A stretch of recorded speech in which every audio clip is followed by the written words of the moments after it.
வணக்கம் மாணவர்களே. இந்த வீடியோவில் 10ஆம் வகுப்பு கணிதம் அலகு 3 இயற்கணிதம் இதில் பயிற்சி 3ல் 6ல் 4வது கணக்கு பார்க்க போகிறோம். என்ன கொடுத்துருக்காங்க பாருங்க. x² + 6x + 8 x அடுக்கு 3 + 8 எந்த விகிதமுறு கோவையை கழித்தால் 3/x² - 2x + 4 என்ற கோவை கிடைக்கும். இதுல இருந்து நம்ம ஏதோ ஒரு கோவையை கழிக்கணும். கழிச்சோம்னா நமக்கு இது விடையா வருது. அப்ப நம்ம கழிக்க வேண்டிய கோவை என்னன்னு கேட்டிருக்காங்க. பாருங்க, கழிக்க வேண்டிய கோவை என்னன்னு தெரியல. p(x) எடுத்துக்கிட்டோம். இதை எதுல இருந்து கழிக்கணும் பாருங்க. இந்த இதுல இருந்து கழிக்கணும். எழுதுவோமா பாருங்க. x² + 6x + 8 x அடுக்கு 3 + 8 இதுல இருந்து நம்ம மைனஸ் பண்ணணும், கழிக்கணும். எதை? இந்த p(x) நம்ம மைனஸ் பண்ணணும். மைனஸ் பண்ணா நமக்கு ஆன்சர் என்ன கிடைக்குதா? 3/x² - 2x + 4ன்ற ஆன்சர் கிடைக்குது. இப்ப பாருங்க, இந்த இடத்துல என்ன செஞ்சுக்கலாம் அப்படின்னா, இதை கொஞ்சம் காரணிப்படுத்தி எழுதுவோமா?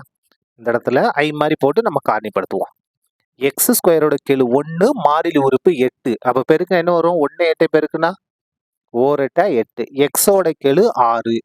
அப்போ இரண்டு எண்களை பெருக்கும் போது 8 வரணும், கூட்டினா 6 வரணும். எந்த number?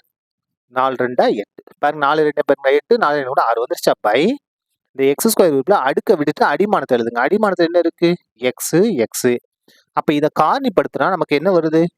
x + 4 into x + 2. Plus போட்டு எழுதணும். எழுதும்போது சரியா?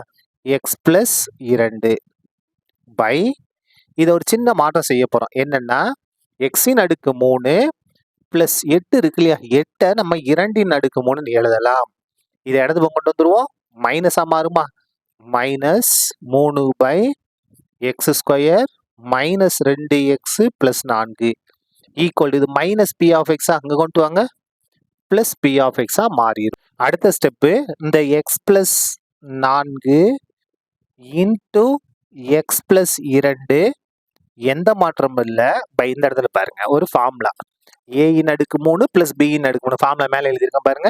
a அடுக்கு 3 + b அடுக்கு 3 equal to a + b into a² - ab + b². இந்த ஃபார்முலா பயன்படுத்த போறோம். a-க்கு பதிலா x, b-க்கு பதிலா 2. அப்படியே பிரதிடுங்க. a + b. a + b-னா x + 2 into a². a-க்கு பதிலா x, அப்ப x². இந்த ஃபார்முலா இருக்கிற மைனஸ் ab. a-க்கு பதிலா x, b-க்கு பதிலா 2. 2 பேருக்கு என்ன வந்துரும்? 2x plus b². b-க்கு பதிலா என்ன இருக்கு? 2. 2 ஸ்கொயர் பண்ணா 4 மைனஸ் இது எந்த மாற்றமும் இல்லை பாருங்க. 3/x² - 2x + 4 equal to p(x). இந்த இடத்துல நமக்கு பாருங்க x + 2 x + 2 கேன்சல் ஆயிரும். அடுத்த ஸ்டெப் பாருங்க. இங்கேயும் x² - 2x + 4 x² - 2x பகுதி சமமா இருக்கு. அப்ப என்ன செஞ்சா போதும்? ஒரு தடவை எழுதிட்டா போதும். எதை? பகுதியை. x² - 2x + 4 தொகுதியை நம்ம அப்படியே கூட்டலாம், கழிக்கலாம். என்ன இருக்கு பாருங்க. x + 4 அப்படியே வந்துடும். -3 பகுதி சமமா இருக்கு, நம்ம தொகுதி அப்படியே கழிக்கலாம். Equal to p(x). சரியா?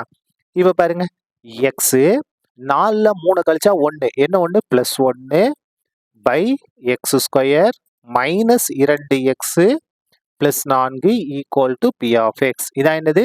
நமக்கு தேவையான p(x) நம்ம கழிக்க வேண்டியது. அப்படியே மாத்தி எழுதிக்கலாமா? therefore p(x) equal to x + 1/x²